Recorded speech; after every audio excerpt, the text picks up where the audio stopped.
This is Harley Howard, and welcome to the What Saith the Scriptures radio program. Come join us with your Bibles open as we study through the Epistle of Paul to the Ephesians. Father, may the Word speak directly to us, Lord, and may you alert us to the reality of the warfare that is before us. In Jesus' name, amen. Turn to Ephesians chapter 6. Before we get into the Christian warfare, we need to wrap up this final segment on the Spirit-filled life. And in one sense, we're not doing it because you still need to be led and filled of the Spirit in terms of the warfare. But we're dealing primarily in relationships. We did the family, and now in verses 5 through 9, Paul discusses the group of slaves and masters, and I believe that we are talking about Christian slaves under Christian masters. And what is very interesting about the whole issue of slavery during biblical times, during the times in particular that we're dealing with tonight, was that Paul never, or none of the other apostles, attempted to overthrow it. You see no movements whatsoever attempting to overthrow any slavery whatsoever. Now that has to resonate in the minds of some folks that as bad as it was, there was a greater priority. And the priority was to be an example as a good slave and be an example as a good slave owner. And instead of being rabble-rousers and rebellious towards their slave masters, the Christian slave was basically instructed to be obedient, to deal with the attitude, the proper attitude towards them. And then he also instructs the masters, which leads me to believe again that we're talking about Christian masters, because he certainly wouldn't be giving this instruction to those who were unsaved. It wouldn't make any sense. Servants, be obedient to them that are your masters according to the flesh, in other words, not in a fleshly way, but as a human being in the earth. Okay, with fear and trembling, in singleness of your heart as unto Christ. Now, the slaves' responsibility to their masters are clearly outlined in this passage. Number one, they were to obey. No problem there. You're a slave, you have a master. Your first and foremost obligation is to obey your master. Not to try to kill him, not to try to overthrow him, not to try to strangle him, but to obey. And to obey them with respect. Okay? Fear means trembling. Literally.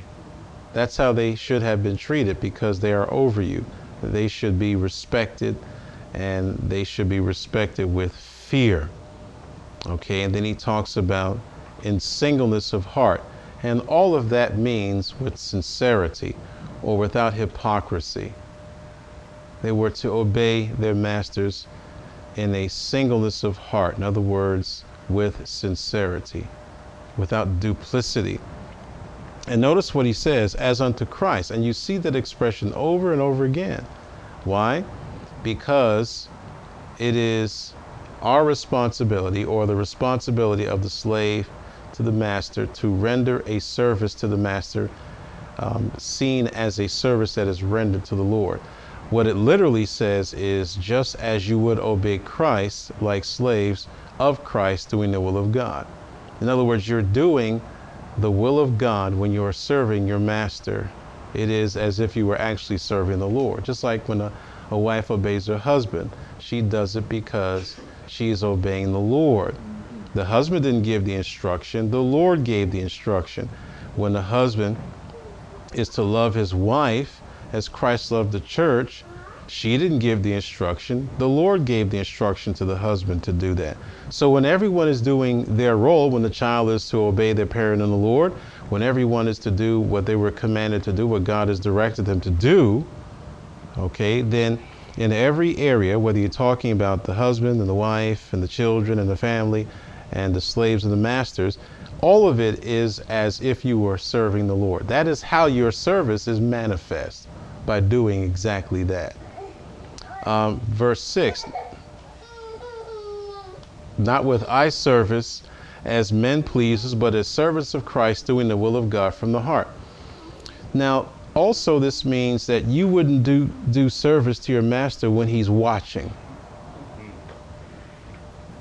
It's just like folks today. And I really elaborate this to a large degree in Colossians, but I'm not going to do it with Ephesians. But you are to serve consistently, and not only when the master is watching.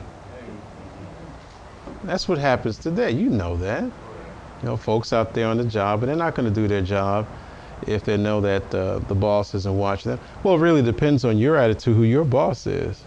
I know your boss you think is Mr. Jones. He's your immediate supervisor, and you can go all the way up to the head of the company, but you got to go to the one who is your real boss, and that's the Lord. He's always watching. So he knows whether you're slacking off, and he knows how to turn the events around where they come and catch up with you. He's the real boss. Okay, now we want God to bless us if we're doing right on the job, but we don't want God to deal with us if we're doing wrong on the job. Now, that's just hypocrisy. God's going to deal with us. He says, and this is important, not with eye service as man pleasers, which is what happens, you know, with people who are just, you know, doing their job as long as people are watching them. They want to please man. But when the man is not watching, then we please ourselves. And this speaks also the motivation too. He says not just trying to please man, but as servants of Christ, doing the will of God from the heart. The inner motivation is to serve God. The relationship of the servant to the master was that when he was doing his work unto his master, he was doing it unto the Lord. That's how he had to see what he was doing. It was service as unto the Lord. It is the will of God, doing the will of God from the heart. That's what happens oftentimes. Folks today on their jobs, they never see their job as that which is from the Lord. So they don't serve in that capacity. They don't serve with that fervor. They see it as just, you know, a check. They're just trying to get by, and, you know, they got to pay the rent. They don't see their job as a service to the Lord. And so they don't regard any of their work in that fashion. They don't see anything spiritual about what they're doing. And that's what they need to do. They need to see it as doing the will of God and having that heart right from the soul. You know, we talk about the heart and soul. It talks about that core of all that a man or woman is.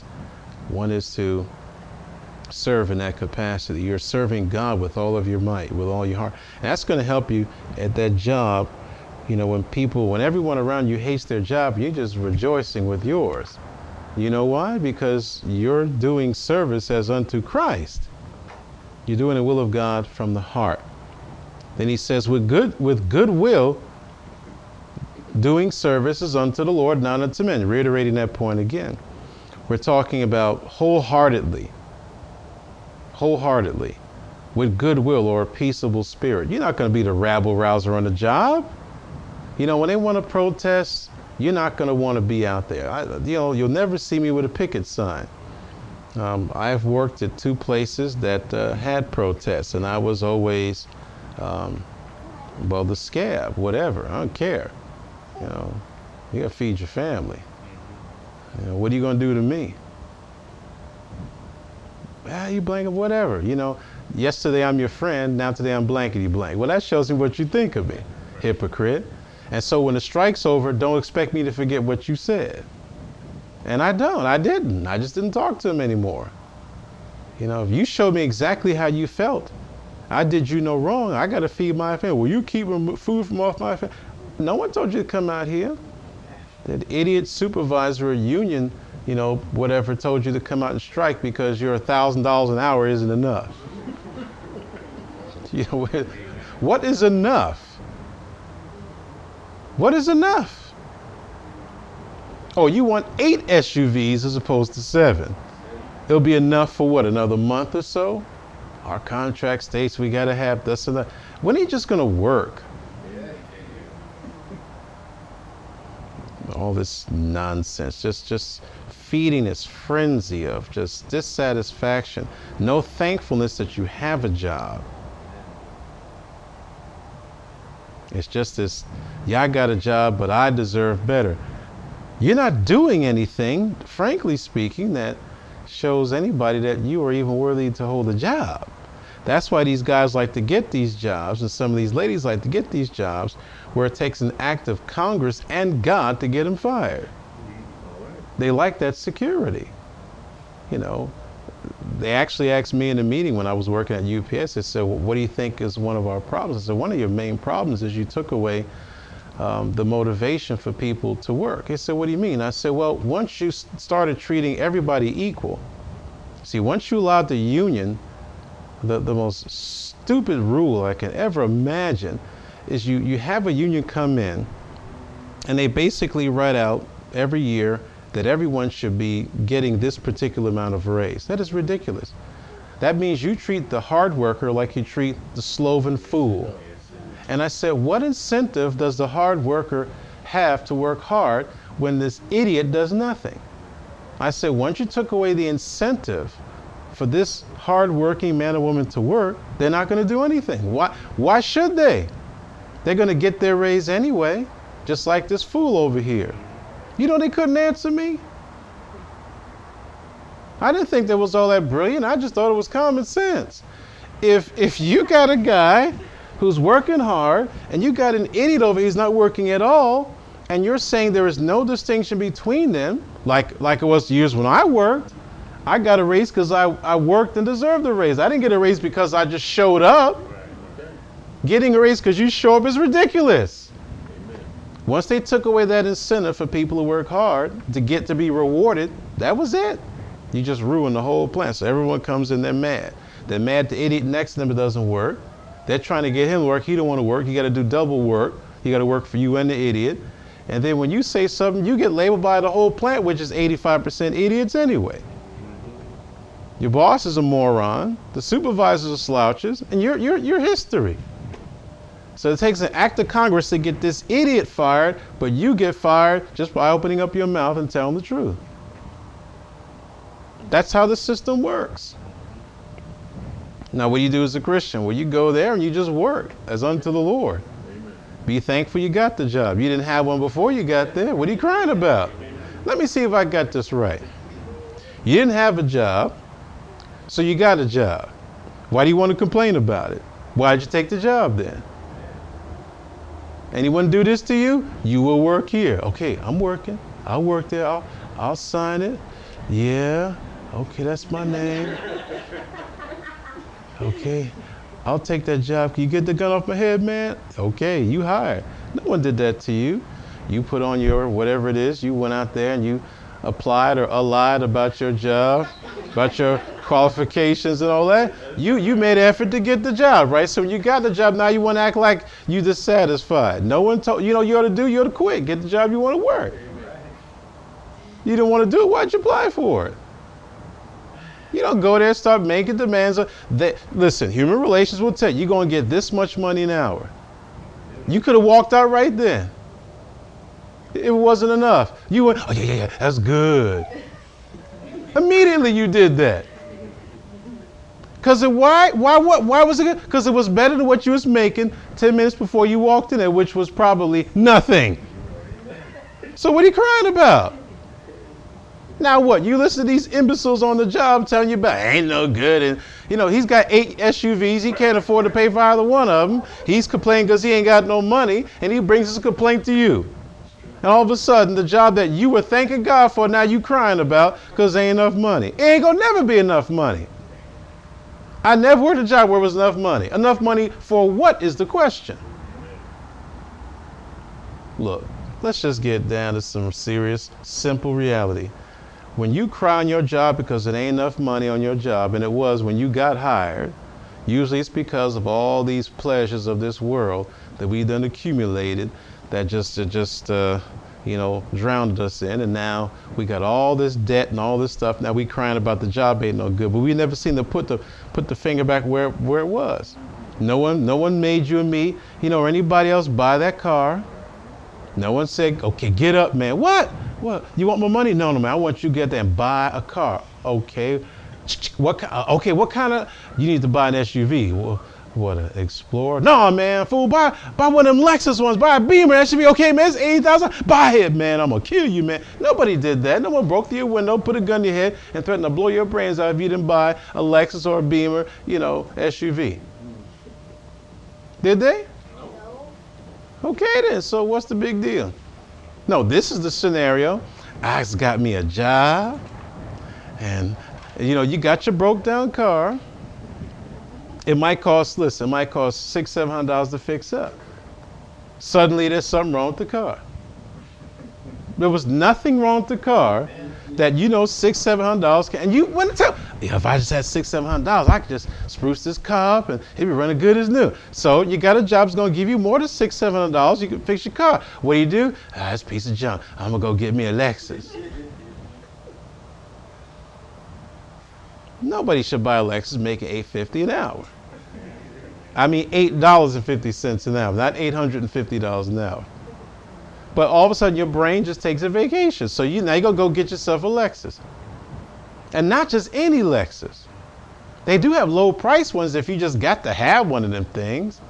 But no, you don't want no low price Lexus because you have to impress somebody. So you're gonna get the highest priced Lexus with all the toys in the universe. For what? All you do is, you spend all this time trying to protect your car then. Okay, you take it, you got, what is this tracking system? You got, low jack, there's two. You put 2 or 3 others in there too. You got low jack, high jack, jack in the box, whatever jack you can get. Jack the Ripper, you got them all in your car. Satellite tracking systems, XM radio with the detachable deal. You can put in your pocket, nobody break and take your radio, like they care about that. Then you got a garage that you got to now put security in there, and laser beams and everything else, and movie cameras and motion detectors and sound systems and sarin gas and everything else to keep people from taking your car.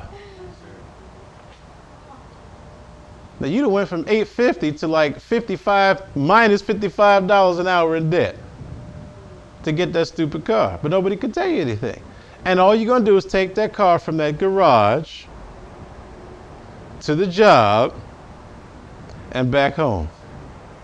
You will rarely, if ever, bring that car anywhere other than those places because you scared somebody. You wouldn't bring it to a supermarket. Unless, let's see, if the supermarket is over here, you're going to park your car in the last spot way out there in the parking lot to make sure that shopping cart that always has your name on it, the guy could let it go in front of the store uphill. It will climb up the hill, it will navigate through the roads, and when it sees that car, it's going to go 100 miles out, bam-o! And then for some odd reason, you still can't figure out, neither can I, except maybe the Lord, it doesn't just bounce, but it just scrapes along the side of the car. So you got this big, or some punk kid decided that, he just found a nail next to the place where you parked the car trying to escape the scratch, and he just moved to, on your car, just drop and go on about his business. Or the birds will get it.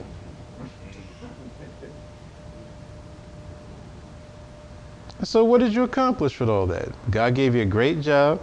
Should have put that $500, $600 of fixing up that jalopy, which would have made it great. But no. Then we go to the job and complain like everybody else, how we've been, been done in by the man, and the man trying to do us in, and that's the man. But man make $1 million. Nobody told you to get that job.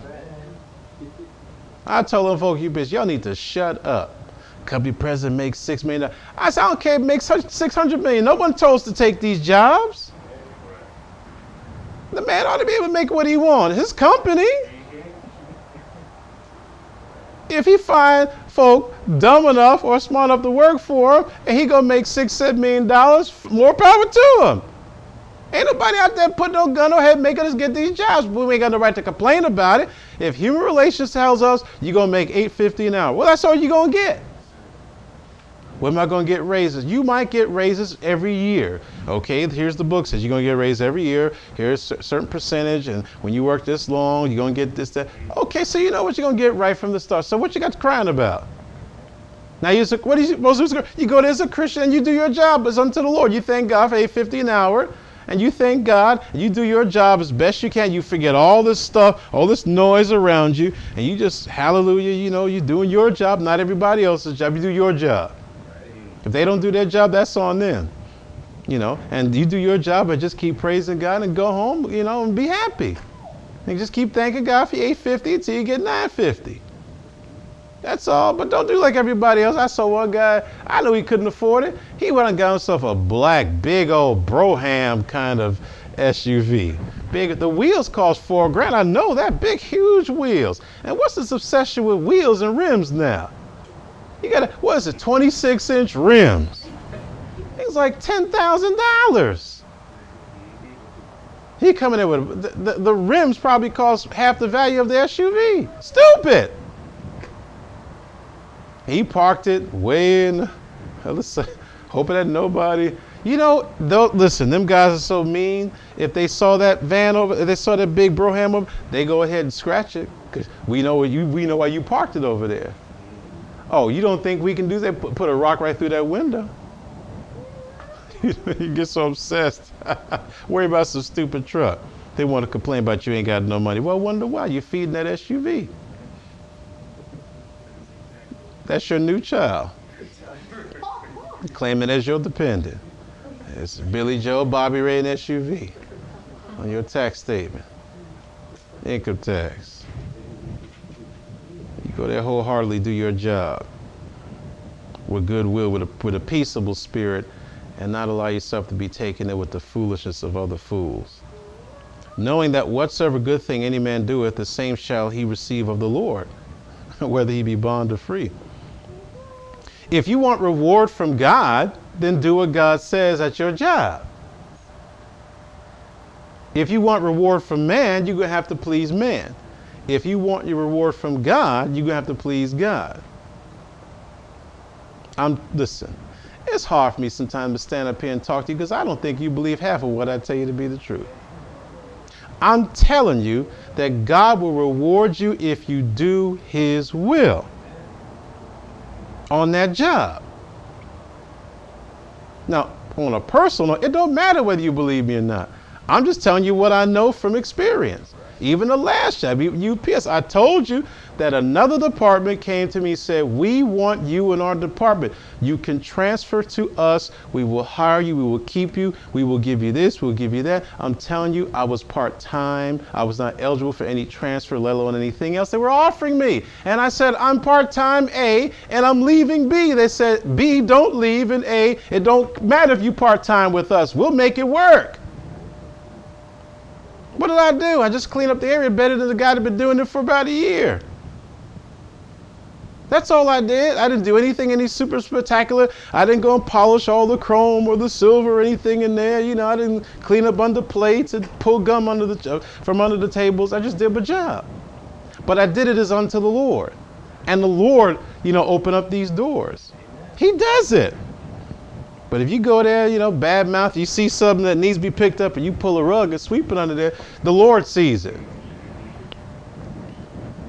It's always been that way. Every time you go to the job, you do it as unto the Lord, the reward comes from him. He'll use the man to do it, but it will be from him. And see, not only does the reward come from a man or through a man from the Lord, but all the benefits that normally would never have come just by way of man come with the Lord in his rewards. So that's the blessing of just doing things the simple way that is described right in the Word. God is the one who can accurately and impartially judge the performance and the motivation of everybody. He's the one who does. It don't matter. Listen, you heard about layoffs. So what? Do your job. If the Lord put you there, he wants you there, you're going to be there. Listen, I've seen God. Listen, it don't matter if you don't believe it. I'm going to tell you. I've seen folk around others get laid off. Now, you got to do some magic at that job to lay folk off around you. You just got there. Folk getting laid off all around you. Who do you think is doing that? That's the Lord doing that stuff. Folk getting laid off all around you, all above you, all below you. You do your work as unto the Lord. If God sent you there to do his bidding, you ain't going nowhere.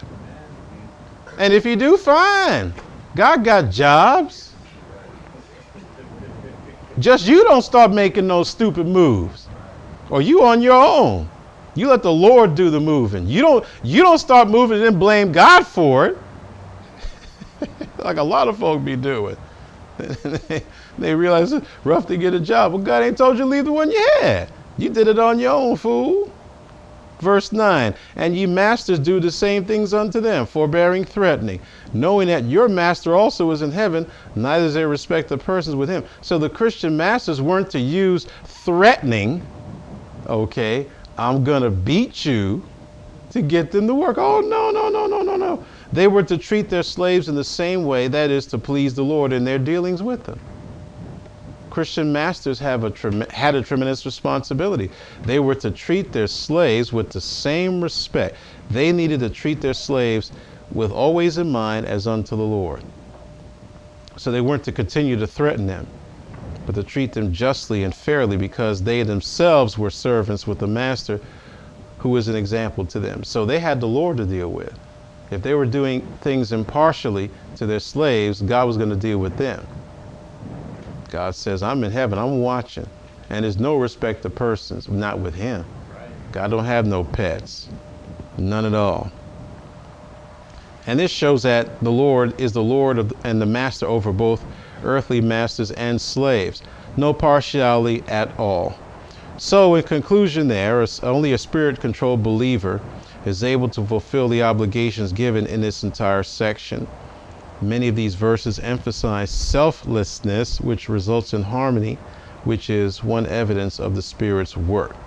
Now we're going to move into this section on the Christian warfare. And then last, we'll deal with the believer's armor. Every Christian is engaged in the warfare. That's the important truth that we need to bear in mind. Knowledge or ignorance of this fact makes no difference. We are in a warfare. It is as real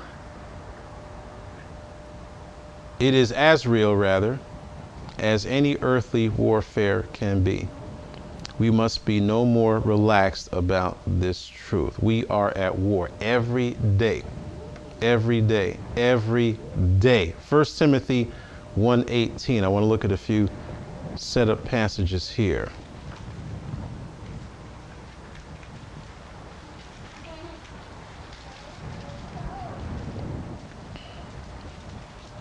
There's no need to talk about warfare or combat or things related to these things if there is no warfare. Okay?